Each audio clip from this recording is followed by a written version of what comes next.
সরকারি চাকরিজীবী ভাই ও বোনেরা, আসসালামু আলাইকুম।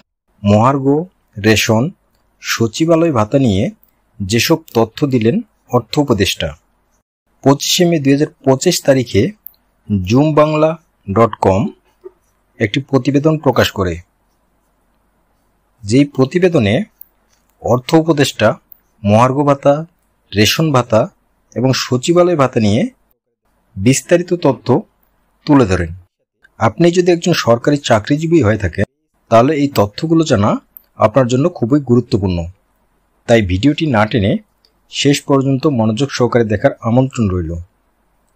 সেই সাথে মহার্ঘ ভাতা, পে স্কেল সহ সরকারি চাকরির যে কোনো তথ্য পেতে চ্যানেলটি সাবস্ক্রাইব করে রাখুন। ভিডিওতে একটি লাইক প্রদান করুন। চলুন দেখে নিই প্রতিবেদনের বিস্তারিত। প্রিয় দর্শক, আগামী 1 বা 2 সপ্তাহ আছে বাজেট ঘোষণার। সেখানে মহার্ঘ ভাতা ঘোষণা করা হবে। সম্প্রতি একটি জাতীয় দৈনিককে দেয়া সাক্ষাৎকারে বিষয়টি নিশ্চিত করেছেন অন্তর্বর্তী সরকারের অর্থ উপদেষ্টা ডক্টর সালেউদ্দিন আহমেদ। তবে কত শতাংশ মহার্ঘ ভাতা পাবেন সরকারি চাকরিজীবীরা, সে বিষয়ে তিনি কিছুই বলেননি। এদিকে নিবর্তনমূলক কালো আইন বাতিল করা সহ কর্মচারীদের রেশন ও সচিবালয় ভাতা চালুর দাবিতে প্রতিবাদ ও বিক্ষোভ মিছিল করেছে বাংলাদেশ সচিবালয় কর্মকর্তা কর্মচারী সংযুক্ত পরিষদ। আজ রবিবার সকাল থেকে এই বিক্ষোভ চলছে।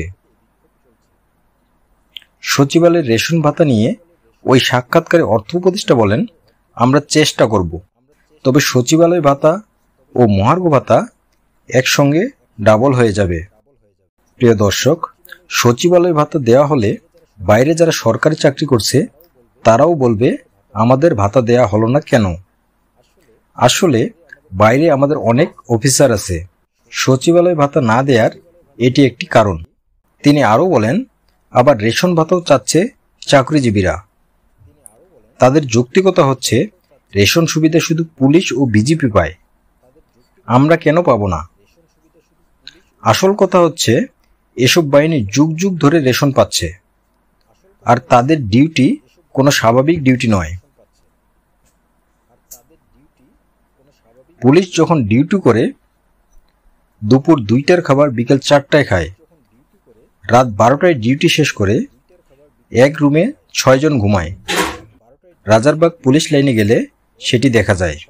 অর্থাৎ তিনি বোঝাতে চেয়েছেন, যেখানে অন্যান্য সরকারি চাকরিজীবী সকাল 9টা থেকে বিকাল 5টা পর্যন্ত নির্দিষ্ট সময় ডিউটি করে, সেখানে পুলিশ, বিজিবি ও সেনাবাহিনী দেশের প্রয়োজনে যে কোনো সময় ডিউটি করে থাকে এবং তাদের পেশায় অনেক ঝুঁকি রয়েছে, তাই তাদের রেশন প্রদান করা হয়।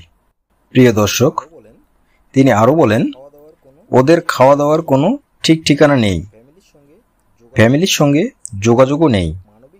এসব মানবিক কারণে তাদের এই বিশেষ সুবিধা দেয়া হচ্ছে।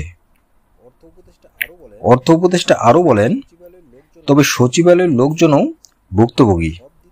আমরা সব দিতে পারবো কিনা তা দেখছি। আমরা দেখছি মহার্ঘ ভাতা আছে, সেটির ব্যাপারে কিছু করা যায় কিনা। সব সমহারে দিতে গেলে বহু অর্থের প্রয়োজন। এখন কর্মচারীদের রেশন দাবি বিবেচনায় আছে, তবে তারা যেভাবে চাচ্ছে হয়তো সেভাবে হবে না। অর্থাৎ তিনি এখানে একটি বিষয় ক্লিয়ার করেছেন, কর্মচারীদের রেশনের দাবিও সরকারের বিবেচনায় রয়েছে। প্রিয় দর্শক, আমরা এই প্রতিবেদন থেকে যা বুঝতে পারলাম তা হচ্ছে, আগামী 2রা জুন বাজেট বক্তৃতায় মহার্ঘ ভাতার ঘোষণা দেবেন।